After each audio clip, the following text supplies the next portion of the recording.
मत बहुत गर्वित अच्छी आज मो स्वामी हाथ में सिंदूर पिंधिकी यही दिनटा वर्ष को थे आसे जहाँकि आम बेदी बाहागर बेदी आम स्वामी के हाथ में सिंदूर पिंधि था यहाँ आम सौभाग्य जे आम वर्ष को थे स्वामी के हाथ में सिंदूर पिंधि था नहीं बहुत गर्वित। सावित्री व्रत एक परंपरा जहाँ पुराण काल अच्छी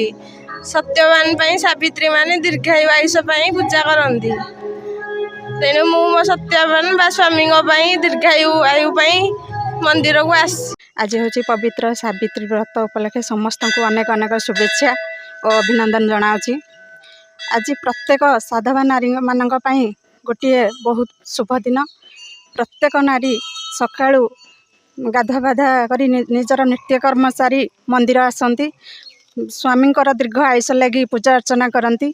एवं पूजा अर्चना कर दिन सारा से स्वामी दीर्घ आयुष कामना करी उपवास रखती एवं स्वामी हाथरू किछि पाइला परे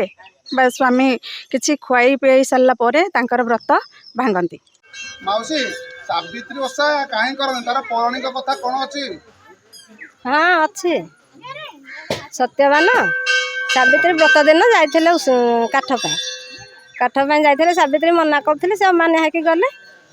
से टाइम रे सत्यवान गछरु पड़िकी मृत्यु है जो सावित्री उषा करवा भितर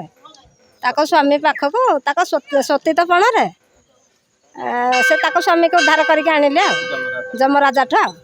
कहले प्रभु मो स्वामी की नियनि मो स्वामी की नहीं गले मुझे चलि सतीतपण थिबार से जमराजा आयुष देकी स्वामी की गले मागिले सात पुत्र दियो